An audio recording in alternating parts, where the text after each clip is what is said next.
مدینہ شریف کے ایک عالم دین نے بتائی، اور وہ 40 سال سے مدینہ شریف میں قرآن پاک پڑھا رہے ہیں، بہت پیارے انسان ہیں۔ انہوں نے ایک دن مجھے کہا کہ شیخ، آپ نے حدیث سنی ہوگی کہ اللہ کے رسول صلی اللہ علیہ وسلم نے اوائڈ کیا ہے، پناہ مانگی ہے اس عورت سے جو جلدی بوڑھا کر دے۔ یہ حدیث رسول، مفہوم حدیث۔ میرے پاس ایک محترمہ آئیں تو وہ ان کی بیٹی ساتھ تھی، اور وہ جب آئی نا تو وہ بیٹی بات کرنے لگی تو وہ بیٹی روئی جائے میرے سامنے۔ میں نے کہا کیا ہوا؟ اس نے مدر کی طرف اشارہ، اس کی بھی آنکھوں میں آنسو تھے۔ وہ کچھ بولنے لگی نا تو وہ رک جائے، عورت جو تھی، کہتی یہ میری مدر ہے۔ میں نے کہا کیا ہوا؟ اس محترمہ نے ایک واقعہ سنایا۔ مجھے میرا دل سینسٹیو سا بندہ ہوں، وہ ایسے میلٹ ہو۔ میں نے کہا یار ایسا بھی ہوتا ہے۔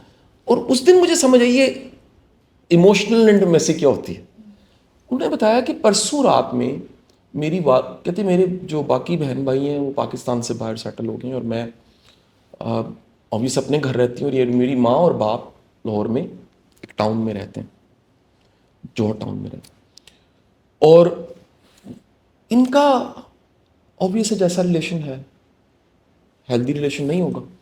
اس نے کہا ہوا یہ ہے کہ مدر نے فش بنائی، اور رات میں انہوں نے بیٹھ کے کھانا اپنا کھانا ہی کھایا، ماں کے گلے میں کانٹا پھنس گیا۔ اس نے ہسبینڈ کو بتایا کہ تکلیف ہو رہی، نہیں نکلا۔ وہ طریقہ سکی روٹی کھائی، ہاتھ سے ٹرائی کیا، وامٹ کی ٹرائی کی، کین یو بلیو؟ وہ ساری رات تڑپتی رہی۔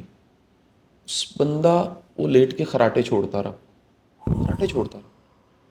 صبح وہ اٹھی، اس نے اپنی بیٹی کو کال کی، اس نے کہا بیٹا میں نا تکلیف۔ وہ ڈرائیور گاڑی کے ساتھ آئی، اس کو بٹھایا، ہاسپٹل لے کے گئی۔ اب وہ لڑکی روتے ہوئے کہتی ہے کہ سر جب اس نے وہ کانٹا نکالا تو وہ تقریباً انچ کا کانٹا تھا۔ او مائی گڈنس، جسٹ امیجن کسی کے گلے میں انچ کا کانٹا پھنسا ہو، ساری رات تڑپے اور دوسرا خراٹے چھوڑا ہو۔ This is called lack of emotional intimacy. درد ہی محسوس نہیں ہوتا، اور ایسا ہے آج کل کون ہے؟ اچھا اس کے بعد سول انٹیمیسی یہ ہے کہ دور بیٹھے ہوئے کمیونیکیشن ہو رہی ہے، ارے واہ، خیال پڑھا جا رہا ہے، یہ تو کتنی پیاری کسی بات ہے۔ کا خیال آیا اور آپ مزے میں آ گئے، ارے واہ، کسی کو سوچ کے مزہ آنے لگ ارے پڑا۔ واہ، سول انٹیمیسی یہ ہے کہ جی دیکھو فزیکل انٹیمیسی میں ہوتا ہے کہ میرا ہے تو میرا پتی میرا ہے، ہاں صحیح ہے۔ آپ کہتے ہیں میں نہیں شیئر کرنا، پوزیسیونیس ہوتی ہے فزیکل انٹیمیسی میں۔ سول انٹیمیسی میں آپ کہتے ہیں سب کا ہے، اس کی برکت سب کی ہے، یہ ہے تو ہم ہیں، یہ والی جو فیلنگ ہے نا۔ اب پرابلم یہ ہے کہ کیونکہ ٹیبل کی 4 ٹانگیں ہیں ہی نہیں۔ اب ذرا تصور میں نا امیجنیشن، فاطمہ تمہاری بڑی اچھی ہے، ذرا سوچنا کہ اگر ایک ٹانگ نہیں ہے تو ٹیبل کو سوچو جس کی ایک ٹانگ نہیں ہے وہ کیسا لگے گا۔ اس کو کارپینٹر کے پاس بھیجنا پڑے گا، یو آر دی کارپینٹر۔ ایک ٹیبل ایسے جس کی 2 ٹانگیں نہیں ہیں، آئی تصویر آئی ایسے کر کے سلوپ بنی ہے۔ ایک ٹیبل ہے جس کی تینوں نہیں ہیں، وہ بیچارہ ایک پہ یوں کر کے نا ایسی ہے۔ ان شارٹ بدصورت ٹیبل ہوگی۔ سر جی یہ پرابلم ہے۔ ہوتا کیا ہے، کئی لوگوں کی ملٹیپل میرجز ہوتی ہیں، چاروں انٹیمیسیز ہی بلڈ نہیں ہوتی۔ جب نہیں بلڈ ہوتی ہیں وہ کہتے ہیں یار فزیکل انٹیمیسی تو ہے، اللہ کے بندو بخار اتر جائے گا، وہ بخار کا دورانیہ کتنی دیر ہوگا؟ اچھا اگر یہ 4 لیگز ہیں، آج کل ایک ٹیبل والی بھی آ گئی ہیں ویسے، بڑی ونریبل ہے، کونے پہ کچھ رکھو ایسے گرتا ہے، ہاتھ رکھو سلپ ہو جاتی ہماری باتیں بہت انٹرسٹنگ ہیں، غور سے سنیں۔ اچھا چلے آ گئی مارکیٹ میں ایک ٹیبل، وہ اگر آپ نے جو 4 ہمیں بتائی ہیں لیگز، ایک آپ نے انتخاب ایک کرنا۔ ویسے اور بات ایڈ کروں، وہ ایک والی لگتی بڑی اچھی ہے، اچھی لگتی ہے لیکن کام کی نہیں ہوتی۔ کام کی نہیں ہوتی۔ اعتبار آپ نے چڑھنا ہو نا اگر، تو آپ 4 ٹانگوں والی پہ چڑھتے ہو، ہے نا، کوئی چیز رکھ نہیں سکتے۔ آپ کو دکھنے میں کتنی کیوٹ لگے گی، یعنی اس کا مطلب ہے کہ وہ ریلیشن جو لگ رہا ہے 1 لیگ پہ چل رہا ہے وہ ونریبل ہے۔ Which is that one important leg of that table if you have to select؟ 4 ایک کا اگر انتخاب ہو تو وہ انٹلیکچوئل ہوگا، ایموشنل ہوگا، فزیکل انٹیمیسی ہوگا۔ 4 بنی انسان ہے ہی 4 چیزیں، یعنی یہ کیسے ہو سکتا ہے کہ آپ مطلب آپ کہیں کہ جو جن 4 بنیادوں پہ چیزیں کھڑی ہیں۔ میں آپ کو ایک بڑی مزے کی بات بتاؤں، یہ مجھے ایک مدینہ شریف کے ایک عالم دین نے بتائی، اور وہ 40 سال سے مدینہ شریف میں قرآن پاک پڑھا رہے ہیں، بہت پیارے انسان ہیں۔ انہوں نے ایک دن مجھے کہا کہ شیخ آپ نے حدیث سنی ہوگی کہ اللہ کے رسول صلی اللہ علیہ وسلم نے اوائڈ کیا ہے، پناہ مانگیے اس عورت سے جو جلدی بوڑھا کر دے. یہ حدیث رسول, مفہوم حدیث. آپ کے ذہن میں فوراً یہ حدیث سن کے کیا خیال ہے؟ میں چپ ہو گیا. میں نے کہا میں نے سنی ہوئی ہے لیکن خیال کہتے نہیں ویسے. میں نے کہا دیکھیے مجھے کچھ سمجھ نہیں آتی, کوئی بوڑھا ہونا باڈی کے ساتھ جڑا. انہوں نے کہا نہیں حضرت ایسا نہیں ہے. یہ بڑے دھیان سے سنیے گا فاطمہ, نقطہ ذرا سنیے گا. ایک ایسا بندہ جو 40 سال سے مدینہ شریف میں پڑھا رہا ہے, وہ کہتے جی اس کا تعلق آپ کے اورا کے ساتھ. کچھ لوگوں کا اورا ایسا ہوتا ہے کہ وہ آپ کے ساتھ رہیں, وہ آپ کو بوڑھا کر دیتے ہیں. اور وہ کیوں کرتے ہیں؟ سادہ ان کو ٹاکسک, لائک بندہ ٹاکسک ہے. کیا اس کی کیا ایٹریبیوٹس ہے ٹاکسک؟ ایٹریبیوٹس میں مٹیریلسٹک اپروچ مٹیریلسٹک اپروچ پہلی چیز. ٹھیک ہے, عورت مٹیریلسٹک ہوگی, مرد یا عورت دونوں. یہ چیز میں سننا چاہ رہی تھی. Number 2 ego. ایگو, جس کو بھی حقار محسوس ہوتا ہے نا, جس کو بھی لگتا ہے آئی ایم سپیریئر, مجھے زیادہ پتا ہے, تمہیں پتہ ہی کچھ. او بھائی اس کی اپنی امپورٹنس ہے, آپ کی اپنی امپورٹنس ہے. میں سمجھانے کے لیے چلو صرف کہہ رہتا ہوں. یہ ایک بندہ فرض کرو بیوروکریٹ ہے اور ایک جو محترمہ ہے وہ ڈاکٹر, دونوں کی شادی ہو گئی. یہ اس کو کہ تمہیں کیا پتا شہر کیسے چلتا ہے, اور یہ اسے کہ تمہیں کیا پتا کہ جی میڈیکل میں نیفروٹک سنڈروم کیا ہوتا ہے. تو وہ اپنی ڈومین کا علم ہے یا اپنی ڈومین کا علم. جس کو یہ لگتا ہے نا کہ اس کو کچھ نہیں پتا, یہ یاد رکھیے 80s میں یہ ریسرچ ہوئی ہے اور ہزاروں کپلز پہ ریسرچ کرنے کے بعد یہ پتہ لگا کہ جب بھی کسی ریلیشن میں حقار آتا ہے, اہنکار آتا ہے, ایگو آتی ہے, وہ ریلیشن نہیں بچتا. 87% ریلیشن کے ختم ہونے کا چانس ہے جس میں یہ ہے. یہ دوسرا ٹاکسک ہونے کی نشانی. آپ نے سب materialism, materialistic approach, egoistic. Third manipulative. کچھ لوگوں کے نا بچپن برے ہوتے ہیں, ان کو بیڈ چائلڈ ہوڈ ملا ہوتا ہے. بروکن فیملیز نہیں, بروکن نہیں ہوتے, اور زیادہ خطرناک ہوتے. بروکن کا تو پتہ ہے چلو بروکن ہے, ٹھیک ہے, کسی کو بولی کیا, کسی نے بیڈ ریلیشن ماں باپ کا دیکھا, کسی کے پاس کوئی اچھی مثال نہیں, کسی کو رشتے کی سینس ہی نہیں ہے, کسی کو فیئرز دیے گئے, کسی کو دبایا بہت گیا, سنب کیا گیا, بلی کیا گیا. اب وہ برا بچپن لے کے چل رہا ہے, اس کی لاش کندھے پہ, اور وہ مینوپولیٹ کرے گا. اچھا پھر ٹاکسک مینیپولیشن میں کیا کرتے ہیں؟ مینوپولیشن یہ کہے گا کچھ, کرے گا کچھ, ہوگا کچھ, بتائے گا کچھ. بڑے سمپل ہے, قابل اعتبار نہیں ہوگا. ٹھیک ہے. 5ویں جو ہے نا وہ ہے لائی لگ بندہ. لائی لگ ایک لو سیلف اسٹیم کی علامت. لائی لگ کا مطلب یہ ہے اپنی ڈیسیژن پاور نہیں, کیونکہ یہ بہت بڑا ایشو ہے فاطمہ. جو مرد عورت کے لیے اپنی بیوی کے لیے کھڑا نہیں ہو سکتا معافی کے ساتھ, وہ مرد نہیں ہے. وہ مرد نہیں ہے جو سٹینڈ نہیں لے سکتا. میں اس کا یہ مطلب نہیں کہتا کہ فلمی انداز کہ وہ کھڑا ہو گیا عامر خان یا سلمان خان بن کے اور پیچھے بیوی کھڑی ہے اور سامنے پوری دشمن کی فوج ہے. نہیں, لائف میں نا عورت کو پروٹیکشن چاہیے. کیسے چاہیے؟ ایک منٹ, یہ سوال میں اس سے ہیلپ ہوگی بہت سی خواتین کی. بہت سی خواتین میرے پاس آتی ہیں اور کہتی ہیں جو ہمارا ہسبینڈ ہے وہ اپنی ماں کو آدھی تنخواہ بھیج دیتا ہے, وہ ہماری جو پرسنل ڈیسیجنز ہیں ماں سے کرواتا ہے, اس سے ہوتا ہے کہ ہماری پرسنل لائف امپیکٹ ہوتی ہے. حالانکہ وہ خواتین کے بارے میں کہہ سکتی ہوں قاسم وہ بہت اچھی ہیں, وہ گھر کو سمیٹنے والی ہیں. وہ کمزور مرد ہے نا جی, کمزور مرد. کیا یہ رویہ ٹھیک ہے؟ غلط رویہ. دیکھیں اس کا بیلنس ہے. میں یہ نہیں کہتا ماں کا حق نہیں دینا چاہیے, ماں کا حق دینا چاہیے, لیکن ایک آپ کی اسٹینڈنگ ہے, ایک آپ کا کھڑا ہونا ہے, ایک آپ کا چیزوں کو کیری کرنا ہے, رشتوں کو کیری کرنا ہے. یار اگر آپ اتنے ہی ماما بوائے ہو, نہ کرو شادی. نہ کیوں کرائی ماما نے How شادی؟ would you define جب ایک آدمی کی شادی ہو جائے تو اس کو کیسے ماں اور بیوی میں بیلنس رکھنا چاہیے؟ فوری طور پہ نا ایک لسٹ بنائے کہ میرے حقوق کیا ہیں اور میرے فرائض کیا ہیں. ہر رشتے میں, بیوی کے رشتے میں, اگر میری بیوی زندگی میں ایک آئی ہے, کسی کی بیٹی ہے, کسی نے اپنا جگر کا ٹکڑا آپ کو دے دیا, کسی گھر میں پلی بڑھی ہے, یار آپ کے پاس آ گئی ہے, حقوق کیا ہیں, فرائض کیا ہیں. سیم ماں کے ساتھ بھی یہ ہونا چاہیے, حقوق کیا ہیں, فرائض کیا ہیں. ہم نے نا بڑے جذباتی قوم ہیں, ہم نے ماں باپ کے ادب کو نا تھوڑا سا کوئی نارمل کے علاوہ ڈیفینیشن بنائی ہے. لائک بچے اسکولوں کالجوں کے بچے میرے سوال کرتے ہیں میں ڈاکٹر بننا چاہتا ہوں, میری ماما کہتی ہے کہ نہیں تم نے پائلٹ بننا ہے, اور اگر نہ بنے تو میرے بیٹے نہیں ہیں.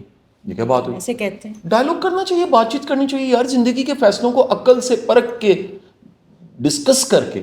میری زندگی کے درجنوں ایسے ڈیسیجنس ہیں جو میں نے والد صاحب سے پوچھا, مشاورت کی اپنی مرضی ہے, اور کہا جی میں ذمہ دار ہوں. وقت اس میں سے درجنوں میں سے کوئی 8-10 صحیح ہو گئے ہیں, 2-4 نہیں بھی صحیح ہوئے. لیکن یہ بچوں کو فیصلہ کرنے کی پریکٹس کروائیں گے تو ماما بوائے پاپا بوائے نہیں بنیں گے وہ.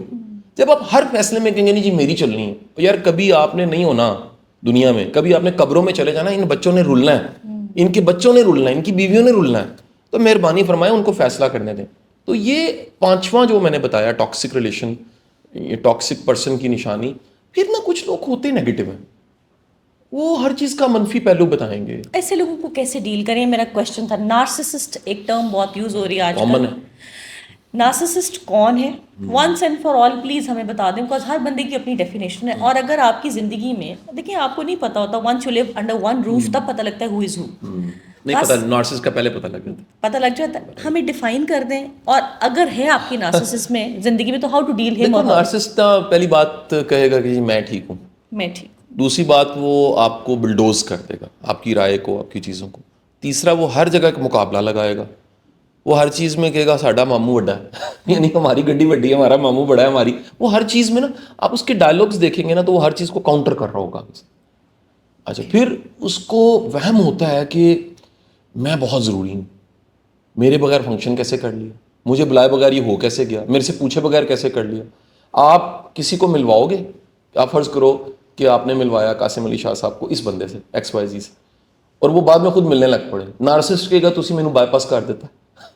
یہ ٹھیک ہے, نارمل نہیں ہے نا, اب نارمل ہے. نارسسٹ کریکٹر بھی اس کی میکنگ, اس کی فیکٹری جو ہے گھر ہے, بچپن ہے. نارسسٹ ایک دن میں نہیں بنتا. یہ سارے جو ٹاکسک کریکٹرز ہیں نا, اچانک ٹاکسک نہیں ہوتا بندہ. تو کیسے ڈیل کریں؟ بھائی اوائڈ کریں, پناہ مانگیں. میں ان سارے ٹاکسکس کو ون لائن کلوز کرنا ہے ہم نے, تو میں ون لائن پہ جاؤں گا نا. ان کی ون لائن ہے کہ اگر تمہارا واسطہ کسی احمق سے پڑ جائے, ٹھیک ہے, تو کیا کرو, کالو سلام. ان کو جرنلائز ذرا کریں نا, فول کہہ دیں. لیکن اگر کسی کا خاوند ہے یا بیوی ہے قاسم, یا ڈائلاگ کرے, سمجھائے اس کو, اور وہ نہیں سمجھتا تو خاموشی. دعا کرے, دعا کرے, لڑے نا, دعا کرے, دعا کرے. دیکھیں ایک آخری بات کہہ کے بات ختم کروں گا. یہ واسف علی واسف صاحب کا جملہ کہ دنیا کے ہر بندہ اگر اس کو تالا سمجھا جائے, سمجھانے کے لیے کہ ان کا جملہ یہ ہے کہ ہر بندے کی چابی ہے. ہم نا صحیح بندے پہ غلط چابی لگا رہے ہوتے ہیں. اگر ہمیں سمجھ آ جائے نا, اگر مجھے سمجھ آ کہ میں نے کیا بات کرنی ہے فاطمہ سے, تو فاطمہ کو سمجھ آ جائے گی. اب میں اگر وہ چابی لگاؤں گا نا, تو فوری طور پہ آپ کو سمجھ بھی آ جائے گی, اور وہ بات جو میں کہنا چاہتا ہوں وہ ہو جائے گی. لیکن اگر میں رانگ چابی لگاؤں گا نا, میں مثال, ہم کتنے دنوں بعد ملے ہیں, 8 سال بعد ملے ہیں. بٹ یو نو کیا ہوا ہے, چائے کی پیالی پہ ہم نے سب سے پہلے اپنی ذاتی زندگیوں کو, گھر کو ڈسکس کی. کیوں؟ دوستی ہے نا, تعلق, احترام کا تعلق. پیر بہنوں اتنا حیاداری کا تعلق ہے, احترام کا تعلق. بلکہ مجھے وہ یاد آ گیا, میں کراچی گیا تھا, کور کمانڈر نے میرا سیشن رکھوایا تھا, تو آپ کی کال آئی. وہ سیشن کہیں میرا کیبلز پہ چلا سارا, تو آپ نے کہا جی شاہ صاحب آپ آئے, ہمیں پتہ نہیں لگا.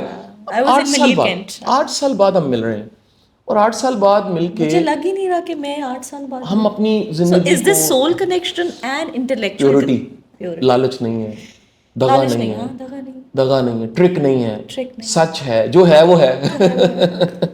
اور ایک بڑی وجہ شاہ صاحب بھی ہیں. شاہ صاحب نے ہمیں کنیکٹ کیا. ویسے last but not least, I know you are busy and I also have to run, کیونکہ رب کے نام سے ہم نے اس پوڈ کاسٹ کو آغاز کیا تھا. کویشچنز بہت تھے, پھر ہم کبھی نشست رکھیں گے. ایک کلیہ دے دیں.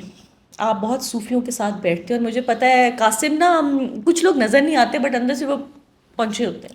قاسم, رب کن لوگوں کو نوازتا ہے؟ give us a trick کہ لوگ ہم نا, میں اپنے پلو کے ساتھ باندھ لوں, سننے والے اپنی جیب میں ڈال لیں اور دل میں لگا لیں. رب کن لوگوں کو نوازتا ہے؟ Please guide us. رب سخی کو نوازتا. ارے واہ, رب سخی کو نوازتا. رب نفیس انسان کو نوازتا. رب خیال کے پاک, ظاہر کے پاک, باطن کے پاک کو نوازتا. رب پیورٹی کو نوازتا. رب اس کو نوازتا ہے جس سے نفع ہو رہا ہوتا ہے. جس شخص, جس ہستی سے کو نفع ہو رہا ہے نا, اللہ اس کی عمر میں, اس کے معاملات میں برکت شامل کر دے گا. سمپل. یہ بڑا سادہ سا. دیکھو یہ جو ایمانت, صداقت, یہ سارے جو پرنسپلز ہیں نا اسلام کے, یہ یونیورسل پرنسپلز ہیں. یہ 1400 سال پہلے مورن لگ گئی ہیں صرف یونیورسل پرنسپلز. پرنسپلز پہلے کے موجود ہیں, یہ دنیا کا کوئی بندہ بھی فالو کرے گا. سخی ہے, گنگا رام سخی تھا نا. ہاں گنگا رام پر سخی تھا, سخی تھا, آج بھی نام ہے اس کا, قطع نظر اس سے. وہ منٹو کا ہے نا ایک افسانہ, شارٹ سٹوری ہے کہ وہ احتجاج ہو رہا تھا, گنگا رام کا کہیں مجسمہ لگ گیا. سٹوری ہے, بڑی مزے کی سٹوری بنائی اس نے. تو روز احتجاج, مذہبی لوگ نکلیں, مجسمہ ہٹایا جائے, ہندو ہے, روز احتجاج ہو. تو ایک دن کیا ہوا, وہ سارے مذہبی لوگ نکلے, انہوں نے جوتیوں کا ہار بنا, تو وہ ہار گنگا رام کے مجسمے کو پہنا. اس دوران لاٹھی چارج ہو گیا, تو جو ہار پہنا رہا تھا وہ گر گیا, اس کی ٹانگ ٹوٹ گئی. تو فوراً انہوں نے اٹھا کر کہا گنگا رام لا کے جاؤ. ارے واہ واہ, یہ دیکھیں ہاسپٹل کا نام بھی گنگا رام. منٹو صاحب اسٹوری ختم ہو گئی, اسٹوری ختم ہو گئی.